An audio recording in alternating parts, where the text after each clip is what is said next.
बिस्मिल्लाहिर्रहमानिर्रहीम। अस्सलाम वालेकुम। मैं हूं बिशारत रजा शरीकदार से एक और वीर लाभ के साथ आपकी खिदमत में हाज़िर। मेरे साथ मौजूद हैं सदीक जान साहब। आज सुप्रीम कोर्ट ऑफ पाकिस्तान में एक अजीब व गरीब किस्म की चीज़ें हमारे सामने आई है। जस्टिस मंसूर शाह, जस्टिस अकील अब्बासी और जस्टिस आयशा मलिक के एक बेंच में केस की समाअत हो रही थी और असल में ये मामला था 26वीं आईनी तरमीम का, इख्तियारात की तकसीम का मामला था, जिसमें 26वीं आईनी तरमीम की लस्टक शुदा शलवार पढ़ाकर चीफ जस्टिस यहिया अफरीदी को चीफ जस्टिस बनाया गया और दूसरी तरफ जस्टिस अमीनुद्दीन खान को एक आईनी बेंच का सरबराह बनाया गया। मामला ये था कि इख्तियारात की तकसीम का और बैरिस्टर सलाहुद्दीन इस केस के वकील थे। वो कराची से यहाँ आए, केस लगा ही नहीं, सर से गायब कर दिया गया केस। क्या हुआ सदीक जान साहब, आप मौजूद थे वहाँ पर? बिल्कुल। जिस तरह एक अच्छा फिर ये हुआ कि रिसर्च ऑफिसर को कहा गया जी कि ये आईनी नुकात उठाएगा, देखेगा। जस्टिस आयशा मलिक ने उस पर बड़ा ही तंजिया कहा। अब हमें एक रिसर्च ऑफिसर बताएगा कि इस केस में आईनी नुकता है या नहीं है। उन्होंने ये भी कहा कि मेरी अपनी जो जुडिशल हिस्ट्री है, तारीख है, मैंने कभी ऐसा नहीं देखा कि सरे से वो केस ही गायब कर दिया गया हो। और जस्टिस अकील अब्बासी साहब ने ये कहा कि मैं जब सिंध हाई कोर्ट का चीफ जस्टिस था तो एक उस वक्त वहाँ भी पहले वो जाई थे। जी जी जाई मैं बता, अकील अब्बासी साहब ने कहा कि जब वो जाई थे तो उस वक्त चीफ जस्टिस थे जी, उन्होंने क्या किया था कि उन्होंने भी इसी तरह की एक हरकत की थी, अटेम्प्ट की थी। ठीक है। और फिर ये हुआ था कि ये जो जिन केस असद अली केस और कुछ और केसेस के हवाले जो दिए हैं इन्होंने सलाहुद्दीन साहब ने, तो इन अदालती फैसलों की वजह से उनको वो केसेस दोबारा हमारे पास लगाने पड़े। ठीक है, बिल्कुल। देखें ये ना बिशारत राजा साहब, इसमें आप एक चीज़ जहन में रखें कि ये किस तरह का ये केस किससे जुड़ा हुआ है। ये मैंने अपना व्लॉग किया ना तो मेरे जहन में नहीं आया, लेकिन वो आपकी एक रूहानी क्योंकि शख्सियत है तो आपको पहलू में खड़े होकर मुझे वो याद आ गया। ठीक है, बड़ी ये वो काम किया है यहिया अफरीदी साहब ने, टेरियान वाइट केस वाला जी, टेरियान वाइट केस वाला जो इस्लामाबाद हाई कोर्ट में था, जो आमिर फारूक साहब ने किया। आमिर फारूक साहब ने यह किया कि उन्होंने केस के रिजल्ट को तब्दील करने के लिए बेंच तहलील कर दिया। बिल्कुल ऐसा ही है। उसके ऊपर जो इस्लामाबाद हाई कोर्ट के 3 जजेस का फैसला है, जो जिसमें तारिक महमूद जहांगीरी साहब हैं, अरबाब मोहम्मद ताहिर साहब हैं और समर रिफत इम्तियाज साहब हैं, उनका बड़ा एक तारीखी फैसला है, जिस फैसले में उन्होंने कहा है कि जब एक केस फिक्स हो जाता है एक बेंच के सामने तो फिर चीफ जस्टिस के पास ये इख्तियार नहीं है कि वो उस बेंच को तब्दील करे। देखें ये तो इसी तरह से है कि चीफ जस्टिस एक बेंच बनाए और चीफ जस्टिस जब बेंच बनाए तो पहली समाअत के ऊपर रिमार्क्स से चीफ जस्टिस को या उस वक्त की हुकूमत को, उस वक्त के निज़ाम को, उस वक्त के इदारों को ये भिनक पड़ जाए कि यार ये जज तो कुछ और फैसला करने जा रहे हैं। तो वो 26वीं यानी तरमीम के तहत अपने लगाए गए चीफ जस्टिस को व्हाट्सएप पे कॉल करें या मैसेज करें या जिस वाया उनसे रब्ता है उससे रब्ता करें। कोई भी, मैं आइंदा की भी बात कर रहा हूँ, अभी की बात नहीं कर रहा, आप ना परेशान हो, ठीक है। तो क्योंकि मैं वैसे बात है कि यहाँ पर ये बीच में इसको मुकम्मल कर लूँ। अच्छा, इसको मुकम्मल कर लूँ कि ये फिर यह है कि पहली समाअत पे पता चल गया कि क्या इसका आउटकम आ सकता है, तो हुकूमत, निज़ाम, इदारे चीफ को कहें कि सारे ये काम खराब हो रहा है और चीफ जस्टिस उस बेंच से लेके किसी और बेंच को भेज दे। फिर उस बेंच से भी रिमार्क्स ऐसे आए तो चीफ जस्टिस को लगे यार ये तो फैसला कुछ और होने जा रहा है, वो उससे भी केस ले और तीसरे बेंच को दे दे। तो ये तो आप अदलिया को तबाह और बर्बाद करने वाली बात है। पहले खैर अदलिया तबाह और बर्बाद हो गई है, रईस इस्हाक भी खत्म हो जाएगी।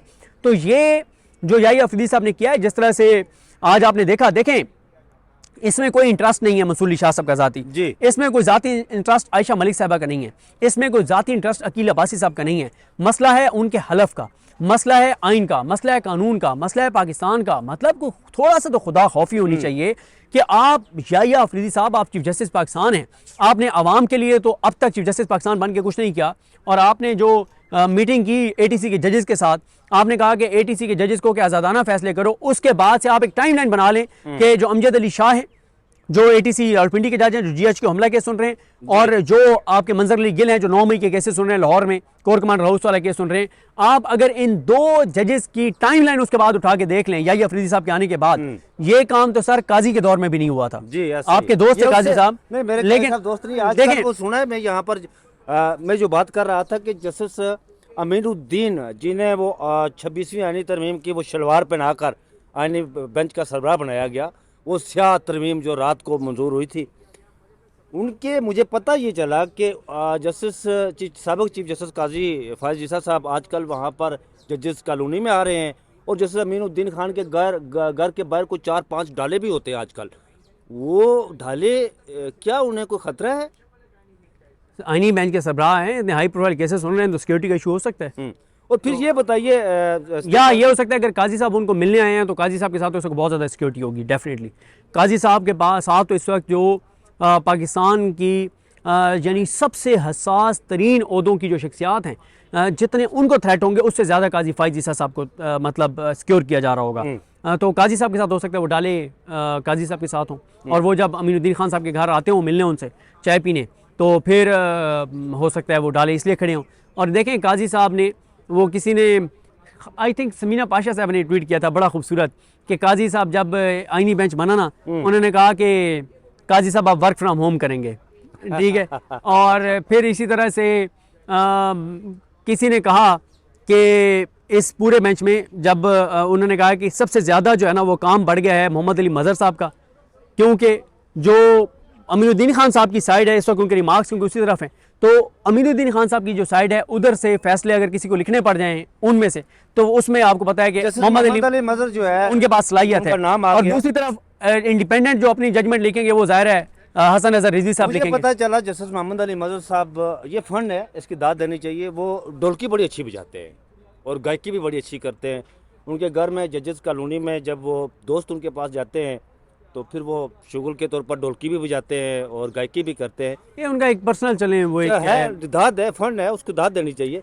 अच्छा मुझे ये बताइए कि ये सरे से केस ही गायब कर दिया गया और फिर बताया गया, डिप्टी रजिस्ट्रार थे उन्होंने आकर बताया जी कि जजेस कमेटी इजलास में फैसला हुआ कि 27 जनवरी को ये आईनी बेंच के सामने केस लगेगा। और जस्टिस मंसूर शाह ने कहा कि मैं उस कमेटी का मेंबर हूँ, मुझे तो पता ही नहीं। बिल्कुल, देखें यही मसला हुआ ना, एक तो कमेटी का इजलास कब हुआ, कहाँ हुआ, कैसे हुआ, उसका कोई ऑर्डर नहीं था। और फिर सबसे बड़ी बात यह है कि देखें मंसूर अली शाह साहब क्या कह रहे हैं, वो कह रहे हैं कि हमने एक आपको जुडिशल ऑर्डर दिया, हमारा एक जुडिशल ऑर्डर है कि ये केस 20 तारीख को सोमवार के दिन 1 बजे समाअत के लिए मुकर्रर कर दें जी। आप कहते हैं कि मैंने इसलिए नहीं किया कि कमेटी ने कोई फैसला किया। वो कमेटी ने क्या फैसला किया, वो कमेटी का फैसला क्या है, कहाँ है, मिनट्स कहाँ हैं, ऑर्डर कहाँ है? क्योंकि देखें जो फिर इससे जुड़ा हुआ आयशा मलिक साहबा का सवाल है ना कि अगर कमेटी ने जो याही अफरीदी साहब हैं और अमीनुद्दीन खान साहब हैं, उन दोनों ने अगर केस इस बेंच से लेके और आईनी बेंच को भेजा तो उन्होंने को पावर इस्तेमाल की होंगी ना। ऐसा तो नहीं किया ना कि हमें क्योंकि ख्वाब आया है तो हमने ट्रांसफर कर दिया है, हमें क्योंकि किसी ने कह दिया तो हमने ट्रांसफर कर दिया है, हमें क्योंकि वो आईनी बेंच पसंद है तो इसलिए ट्रांसफर कर दिया है, क्योंकि वो नून लीग का सिलेक्टेड बेंच है तो हमने, मतलब ये तो कोई रीजनिंग नहीं है ना। आप कोई बताएंगे ना कि आइन की फलाने आर्टिकल, कानून की फलानी शिक, वो हमें ये इख्तियार देती है कमेटी को कि हम किसी भी बेंच से केस वापस लेकर और किसी दूसरे बेंच को देना है। हाँ, और अगर वो ये कहते हैं कि ये केस आपके पास लगना ही नहीं चाहिए था, तो उसमें भी आयशा मलिक साहब ने कहा, उन्होंने कहा कि आज केस आप लगाते, दलाइल देते, हम उसके ऊपर ऑर्डर कर देते जी, ऐसा ठीक है। आप हमें आगे कहते तो सही कि आप ये केस नहीं सुन सकते जी, आप दलाइल दे देते ना। ये क्या तरीका है कि आपने बंद कमरे में आइन का आर्टिकल 191 की तशरीह का ये केस था जिसमें आज जस्टिस मंसूर शाह ने अटॉर्नी जनरल को भी तलब कर रखा था मावरत के लिए और हुक्मनामा भी उन्होंने दिया था 2 दिन कबल, लेकिन उस पर अमल दरामद नहीं हुआ। और इत्फाक से ऐसा हुआ जी कि जब ये कल रोस्टर जारी हुआ तो हम देख रहे थे, रात को भी मैंने देखा कि जस्टिस इरफान सादत इस बेंच का हिस्सा थे। अब जस्टिस अकील अब्बासी ने ये केस सिंध हाई कोर्ट में सुना हुआ है। बिल्कुल, जस्टिस याही अफरीदी ने यह किया जी कि जस्टिस इरफान सादत को निकाल बाहर करके जस्टिस अकील अब्बासी को इस बेंच का हिस्सा। उसमें मेरी उसमें राय है कि उस पर थोड़ा सा मैं अर्ज करूंगा कि उसमें तो जब आप फाइनल कॉज लिस्ट देखते हैं तो फाइनल कॉज लिस्ट में भी उस दिन बेंच यही था, यानी अकील अब्बासी साहब थे। मसला इस बेंच के उस दिन चेंज होने का नहीं है, वो तो पहले से फाइनल कॉज लिस्ट में यही था। मसला यह है कि जब ये रूटीन है, आप भी देखते हैं हम भी देखते हैं कि जब कोई बेंच एक केस सुनना शुरू कर देता है, अगर वो बेंच तब्दील भी हो जाए, यानी रेगुलर बेंच तब्दील हो जाए, तो वो जो केस पार्ट हर्ट होता है वो जो वही बेंच होता है उसको स्पेशल बेंच फिर करार दे दिया जाता है और वो फिर 11:30 के बाद या 1 बजे के बाद या 2 बजे के बाद या 2:30 बजे के बाद फिर वो बेंच बैठ के वही केस सुनता है, क्योंकि वो पार्ट हर्ट होता है। क्योंकि वो देखें फिर ये तो अगर मिसाल के तौर पे 1 घंटे के दलाइल हुए हैं, एक जज चेंज हो गया, अब जो अगला जज आया उसने तो वो 1 घंटे के दलाइल सुने नहीं है जी, तो कैसे फैसला कर सकता है? तो लिहाजा जब कोई केस पार्ट हर्ट होता है तो फिर जरूरी होता है कि पार्ट हर्ट केस जो है वो उसी बेंच के पास जाता है जिस बेंच ने उसको सुना होता है। नहीं सदीक जान साहब, मुझे ये बताइए कि justice Aqeel Abbasi Sindh high court के चीफ जस्टिस रहे, उन्होंने ये नुकता उठाया कि चीफ जस्टिस के पास भी अख्तियार नहीं होता कि वो केस ट्रांसफ़र करे और ये जस्टिस मंसूर शाह ने भी कहा कि जो अदालती अहकामात होते हैं, हुक्मनामा होता है, उसको चीफ जस्टिस भी उस हुक्मनामे को मानने का पाबंद होता है। तो ये सारा सीन कैसे हुआ कि जिसमें एक जुडिशल आर्डर होता है और कहा जाता है कि इसको उस बेंच के सामने लगाया जाए। अच्छा, आज की समात के वो सरे से सारे केस ही गायब कर दिए कि अच्छा, बहुत सारे केसेस चेंज कर दिए गए इस हफ्ते की कॉज लिस्ट में से जी। उनके केसेस निकाल दिए गए जिसमें उनके ऑर्डर्स ऑलरेडी हो चुके थे और उनके जो ऑर्डर्स हो चुके थे वो पार्ट हर्ड थे, आज सुनने जाने थे, कल सुनने जाने थे। इसीलिए जजेस ने कहा है कि ऐसे नहीं चलेगा और कल अब पहला केस अदालत यही सुनेगी। तो कल का दिन बड़ा इंपॉर्टेंट होने जा रहा चीफ जस्टिस यही अफरीदी के पास इख्तियार क्या है कि इसके अलावा है। स्पोर्ट है, इख्तियार नहीं है। स्पोर्ट है, क्या करते हैं यहाँ पर वो? तो मैंने देखा यहाँ पर, आप भी आते हैं, मैं रोज़ाना आता हूँ, वो कभी एक चैम्बर में जा रहे होते हैं, दरवाज़ा नाक करते हैं, कभी दूसरे में, कभी तीसरे में। तो अच्छा है ना, ख्याल रखते हैं अपने लोगों का, अपने इदारे का। अच्छा सदीक जान साहब, एक ये मामला सारा हो गया। यहाँ पर जस्टिस अतर मुल्ला के बेटे की शादी थी कोई 2 हफ्ते कबल इस्लामाबाद में। जस्टिस अतर मुल्ला ने अपने बेटे की शादी में जो तकरीब हुई, वलीमा हुआ, उसमें उन्होंने आईनी बेंच के किसी जज को मद्दू नहीं किया, बाकी तमाम जजेस उसमें शरीक थे। नहीं तो ये भी हो सकता है कि उन्होंने इनवाइट किया हो, वो अवेलेबल ना हो। नहीं, इनवाइट किया ही नहीं है, अवेलेबल ही उन्होंने इनवाइट। बड़ी खबर है ये, अगर इनवाइट किया ही नहीं है। मैं आपको बताता हूं कि वहां पर बाकी तमाम जजेस मौजूद थे, चीफ जस्टिस यही अफरीदी भी वहां पर गए थे और वहां पर Peshawar high court, Sindh high court, Balochistan high court, Lahore high court से लोग आए हुए थे, जजेस आए हुए थे। वहां पर ये हुआ कि जस्टिस मंसूर शाह के गिर्द सारे लोग जमा थे जजेस, और जस्टिस यही अफरीदी प्लेट उठाकर जा रहे थे। वहां पर लाहौर हाई कोर्ट के एक जज आए हुए थे। उन्होंने कहा, जो मैं बात करने वाला ये गौर से सुनना, उन्होंने कहा जी कि मैं इजाज़त लूँगा, मैं लाहौर, मैंने वापस जाना है। वहाँ पर मौजूद एक जज ने कहा कि आप अपना नोटिफिकेशन लेकर जाइएगा। जब ये बात हुई तो एकदम से वो बौथल से गए कि कौन सा नोटिफिकेशन। उन्होंने कहा जी नहीं, आप जो काम हो रहा है ना, कि आपको इस्लामाबाद हाई कोर्ट लाया जा रहा है। इस्लामाबाद हाई कोर्ट लाकर जस्टिस आमर फारूक को सुप्रीम कोर्ट ऑफ पाकिस्तान में, और आपको चीफ जस्टिस बनाया जाएगा इस्लामाबाद हाई कोर्ट का। तो ये नंबर गेम क्या सिलसिला है सारा? सर ये 26वीं आईनी तरमीम जब तक रहेगी तो ये होती रहेंगी चीज़ें। इनको ज़्यादा इस वक्त ज़ाहिर है अदलिया की तबाही और बर्बादी तो पहले हो चुकी है, मज़ीद इसको बेवकत करने के लिए जिस तरह से चीज़ें हो रही हैं कि जजिस को जो किया जाता है कि उनको तो अब बेचारों को फ़ैसला सुनाने की तारीख मुकर्रर करने का भी इख्तियार नहीं है, फ़ैसला क्या देना है ये तो बहुत दूर की बात है। तो ये अफसोसनाक चीज़ें, पाकिस्तान और 26वीं आईनी तरमीम एक साथ नहीं चल सकते। जब भी पाकिस्तान को आगे जाना है तो आपको 26वीं आईनी तरमीम का ये जो कुत्ता कुएं में पड़ा हुआ ये आपको निकालना पड़ेगा। अच्छा सदीक जान साहब, काजी फाइजा के दौर में जो माजी के काजी थे, पाकिस्तान की अदलिया की तारीख के स्याह तरीन चीफ जस्टिस, मैं तो ये कहता होता हूँ कि वो इमरान दुश्मनी में यहाँ पर वो चीफ जस्टिस बने थे। उनके जो भी फैसला जात सामने आए वो इमरान दुश्मनी में आए। उनके दौर में जस्टिस अतर मुल्ला हक की बात किया करते थे। आपको याद होगा कि मखसूस जिस्तु वाला केस था जिसमें उन्होंने ये कहा कि इस वक्त सुप्रीम कोर्ट ऑफ पाकिस्तान में 2 अहम पटिशन दायर है जो सुननी चाहिए, एक लापता अफराद वाला और दूसरा जो 8 फरवरी के इंतखाबात वाला मामला था।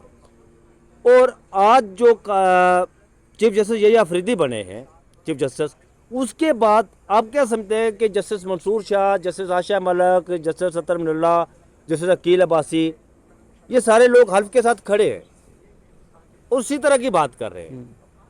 आप क्या समझते हैं कि पाकिस्तान के अंदर आइन और कानून की सुपरमेसी होगी, या ये 26वीं आईनी तरमीम जो रात के अंधेरे में, बदकिस्मती ये थी कि जिस शख्स से ये मसौदा तैयार करना था, आपको याद होगा वज़ीर कानून ने, उसे मसौदा नहीं मिला।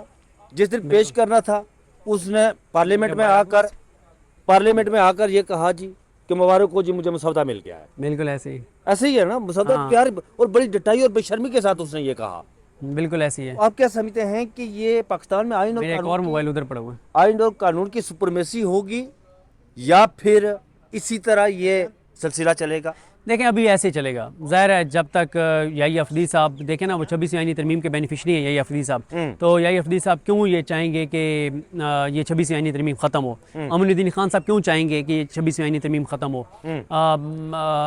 नईम अख्तर अगवान साहब, मुसरत हिलाली साहबा क्यों चाहेंगे? जमाल खान मंदोखेल साहब क्यों चाहेंगे कि ये 26वीं आईनी तरमीम ख़त्म हो? अभी मुझे बहुत मुश्किल लग रहा है। हाँ, अगर कोई बहुत बड़ी को मूवमेंट चलती है हाँ। और पाकिस्तानी सड़कों पर आते हैं, हाँ। तो फिर है कोई ये पूरा निज़ाम ही गिर जाए तो गिर जाए। वरना 26वीं आईनी तरमीम को बचाने के लिए तो याहिया अफरीदी साहब जितने एक्टिव हैं वो आपके सामने है कि आज भी जो उन्होंने केस वाला काम किया है वो 26वीं आईनी तरमीम को और अपने ओहदे को बचाने के लिए किया ना। वो बात आपकी दुरुस्त है, लेकिन मुझे आपकी बात से इत्फाक है कि कोई बड़ी मूवमेंट, मास किस्म की मूवमेंट चले तो ये मामला हो सकता है, अदरवाइज़ नहीं। लेकिन यहाँ पर सुप्रीम कोर्ट ऑफ पाकिस्तान में जो जस्टिस अमीनुद्दीन खान है, जस्टिस जमाल मंदोखेल, जस्टिस नईम अख्तर अफगान, जिनके सामने ये केस लगा हुआ था फौजी अदालतों वाला सिविल ट्रायल का, वो 2 दिन की छुट्टी पर चला गया। देखें वो अब जितने दिन भी चले फैसला वही आना है। कौन सा फैसला आना है जो आएगा उधर से? नहीं देखें, ये मैं नहीं कह रहा, ये आप नहीं कह रहे, चले हमारे ऊपर तो इल्ज़ाम लगता है। नजम सेठी ये कहते हैं कि इस आईनी बेंच से एक ऐसा फैसला करवाया जा सकता है मिलिट्री कोर्ट्स को उड़वाने वाला, यानी सिविलियंस के ट्रायल वाला या 9 मई वालों का, ताकि इंटरनेशनली हम दिखा सकें कि हमारी अदालतें आज़ाद हैं और वो जो एक यूरोपीय यूनियन का और सारों का प्रेशर है उसको कम किया जा सकता है। ये मैं नहीं कह रहा, आप नहीं कह रहे, ये सेक्शन 2D और सेक्शन 1D जो है और उसको बहाल करके और 9-10 मई वालों का वो फैसला उड़ा दिया जाएगा ताकि दुनिया को दिखाया जाए कि हमारी अदालतें आज़ाद बिल्कुल काम कर रही हैं। लेकिन ये बताइए सिद्दीक जान साहब के ये सियासी थोड़ा सवाल है कि 190 मिलियन पाउंड का जो फैसला आया था, उस फैसले के बाद तो हुकूमत को खुशी मनानी चाहिए थी, तो हुकूमत परेशान क्यों हुआ है? देखें हुकूमत परेशान इसलिए है कि वो सारा उनका बयानिया बढ़ गया। वो कहते रहे कि 190 मिलियन पाउंड की करप्शन हुई है और सज़ा हुई है 10 लाख। दूसरा वो जज साहब ने खुद लिख दिया कि फ्लॉज हैं। तीसरा जज साहब ने खुद लिख दिया कि फ़लाँ डॉक्यूमेंट्स नहीं हैं।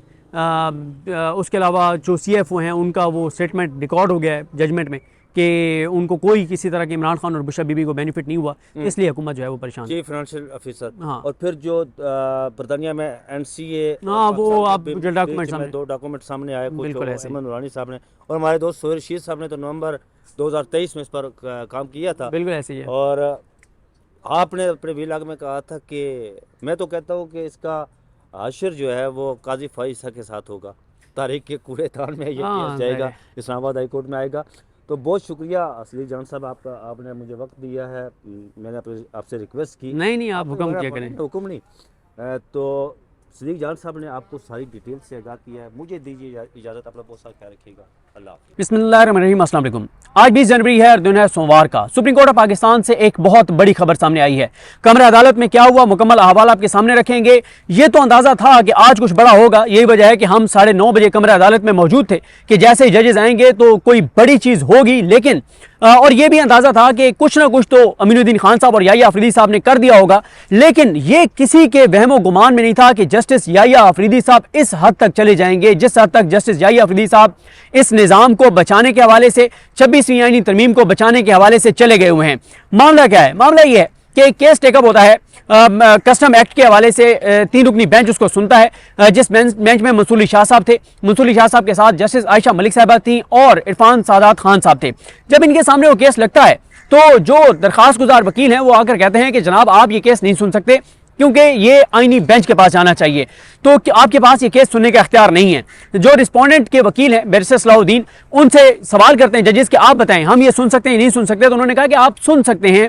और ये जो आर्टिकल 191 आर्टिकल 191A जिसके तहत रेगुलर बेंच से इख्तियार समाअत वापस लिया गया है और आईनी बेंच को दिया गया है, हुकूमती सिलेक्टेड जजेस को दिया गया है, तो उन्होंने कहा कि ये आइन का जो ये आर्टिकल है जिसके जो शामिल किया गया है ये आईनी तौर पे दुरुस्त नहीं है और आपको ये इख्तियार हासिल है, आप ये केस सुन सकते हैं। अब जब ये सवाल उठ गया कि आया ये बेंच ये केस सुन सकता है ये नहीं सुन सकता, तो मंसूर अली शाह साहब ने कहा कि पहले हम ऐसे करते हैं कि पहले हम इसका फैसला कर लेते हैं कि आया सुप्रीम कोर्ट के किसी बेंच से कोई भी केस सुनने का इख्तियार वापस लिया जा सकता है नहीं लिया जा सकता। इस पे नोटिस हुए और कहा गया कि 16 तारीख को दलाइल के लिए तैयार होकर आएं। 16 तारीख को बेंच तब्दील हो जाता है, मंसूर अली शाह साहब और आयशा मलिक साहबा के साथ जस्टिस अकील अब्बासी आ जाते हैं। जस्टिस अकील अब्बासी जो एक अपराइट जज हैं, जबरदस्त और शानदार जज हैं, अपने हलफ से वफा करने वाले जज हैं। लेकिन मसला यह था कि जस्टिस अकील अब्बासी साहब ने सिंध हाई कोर्ट में यह केस डिसाइड किया हुआ था, क्योंकि उन्हीं के फैसले की अपील थी, तो लिहाजा जस्टिस अकील अब्बासी साहब इस बेंच में नहीं बैठ सकते थे। तो खैर मंसूर अली शाह साहब ये ऑर्डर करते हैं और ऑर्डर 16 तारीख को ये करते हैं कि 20 जनवरी बरोज सोमवार 1 बजे रजिस्ट्रार ऑफिस को उन्होंने ये अहकाम दिए कि उसी बेंच के सामने ये केस समाअत के लिए मुकर्रर किया जाए, और साथ वो लिखते हैं ऑर्डर में कि ये पार्ट हर्ट केस है, क्योंकि इसके ऊपर इब्तदाई कुछ चीजें अदालत ने दलाइल सुन लिए थे। जब कोई पार्ट हर्ट केस होता है, जब कोई बेंच समाअत करना शुरू कर देता है, तो फिर उसी बेंच के सामने ही वो केस लगाना जरूरी होता है। खैर, हफ्ते वाले दिन से, जुमे वाले दिन से ये खबरें आने लगी कि कॉल लिस्ट जारी नहीं हो रही, कॉल लिस्ट जारी नहीं हो रही। इसलिए आपने देखा हसनात मलिक साहब ने ब्लॉग किया, मतुल्लाह जहां साहब ने ब्लॉग किया, और बहुत से अहमद दिल सरफराज साहब ने ब्लॉग किया। सब ये बात कर रहे थे कि कॉल लिस्ट जारी नहीं हो रही।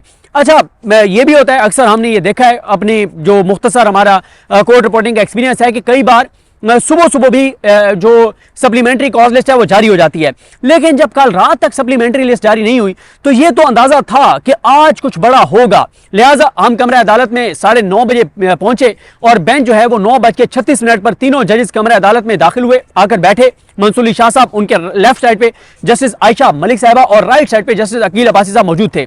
तो जैसे ही बेंच आकर बैठा, तो इससे पहले कि जो कोर्ट एसोसिएट हैं वो कॉज लिस्ट को जैसे वो पुकारते हैं कि सीरियल नंबर 1 फलां वर्सेस फलां ये केस, और वकला रोशना पर आते हैं, तो बैरिस्टर सलाहुद्दीन साहब रोशना पर आए, और उन्होंने जजेस से आकर कहा कि मैं कराची से स्पेशल इस केस के लिए आया हूं, लेकिन इस केस की कॉज लिस्ट जारी नहीं हुई। जिसमें सैयद मंसूर अली शाह साहब ने सवाल किया कोर्ट एसोसिएट्स से कि ये बताएं कि क्या कॉज लिस्ट इसकी जारी नहीं हुई, क्या ये केस आज समाअत के लिए मुकर्रर नहीं हुआ? तो उन्होंने बताया कि ये केस आज समाअत के लिए मुकर्रर नहीं हुआ।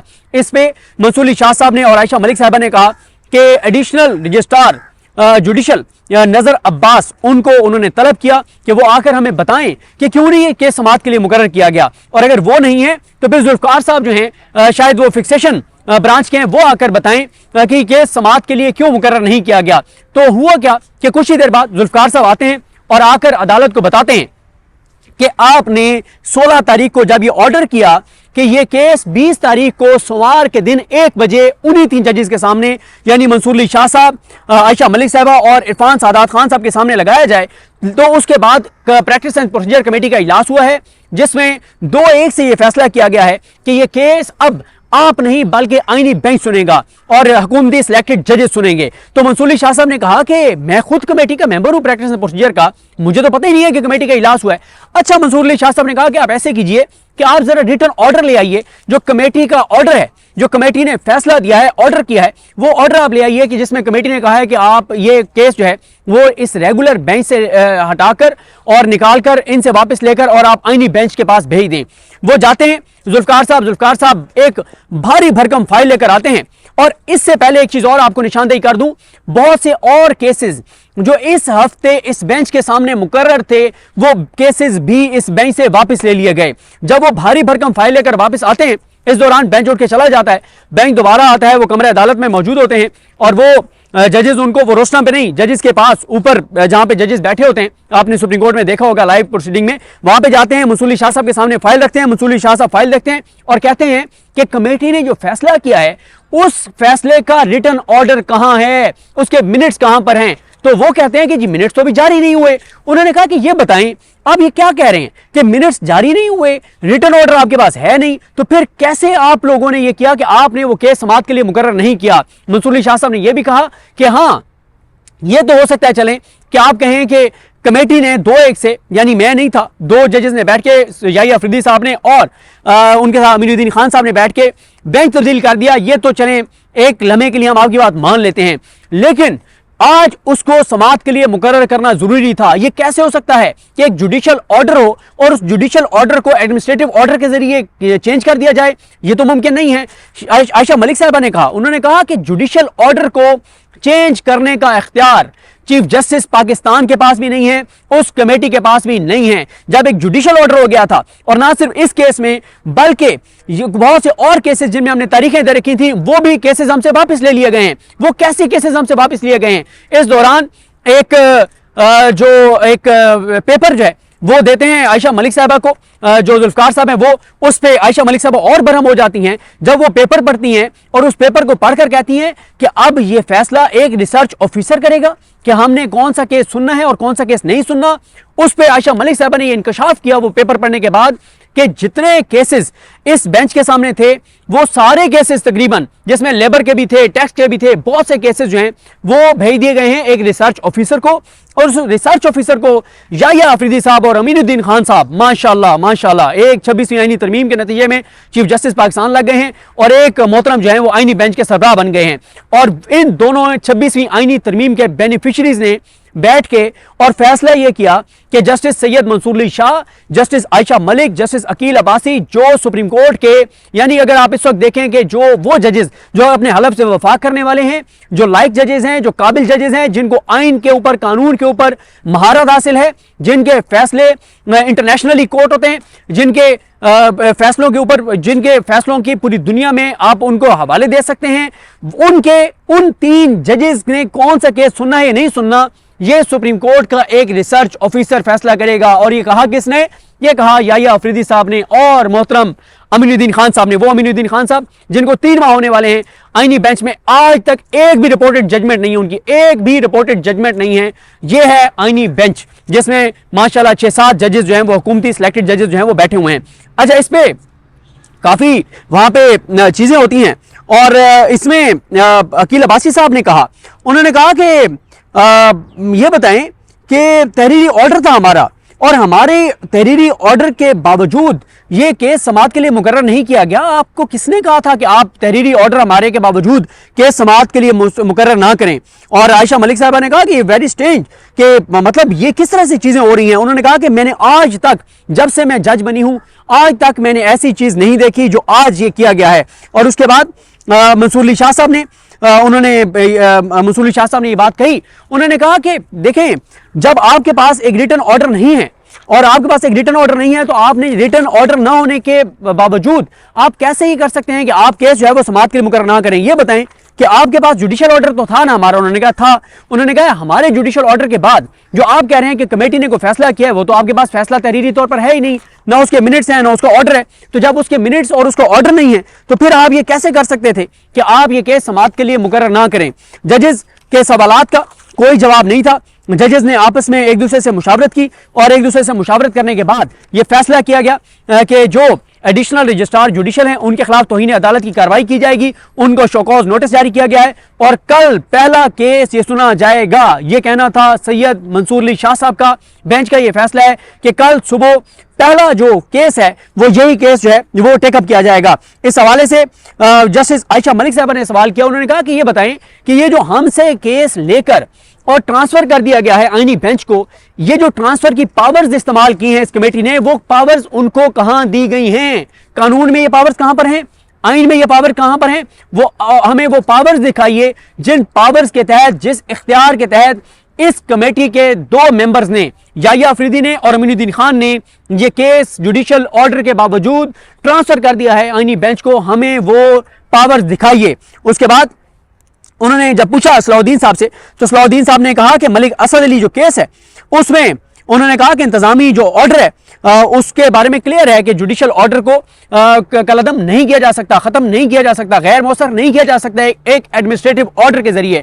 इसमें मैं थोड़ा सा अपने देखने वालों को थोड़ा सा बता दूं कि जुडिशियल ऑर्डर से मुराद यह है कि जब जजेस ओपन कोर्ट में बैठकर कोई केस सुनकर जो ऑर्डर डिक्टेट करवाते हैं, जो ऑर्डर लिखवाते हैं, जो ऑर्डर जारी करते हैं, वो होता है जुडिशियल ऑर्डर। लेकिन चीफ जस्टिस या अमीनुद्दीन खान या कोई और जजेस जब वो अपने दफ्तर में बंद कमरे में बैठ के और कोई मीटिंग करके कोई ऑर्डर करते हैं तो वो इंतजामी ऑर्डर होता है। तो एक जो जुडिशियल ऑर्डर है उस जुडिशियल ऑर्डर को इंतजामी ऑर्डर के तहत नहीं बदला जा सकता। उसके बाद आयशा मलिक साहब ने जिस तरह से मैंने आपको बताया, कहा कि हमारे केसेस कैसे तब्दील कर दिए गए, ज़बानी डायरेक्शन पे कैसे पूरे हफ्ते के केसेस तब्दील कर दिए गए, लेबर के केसेस थे वो भी चेंज कर दिए गए।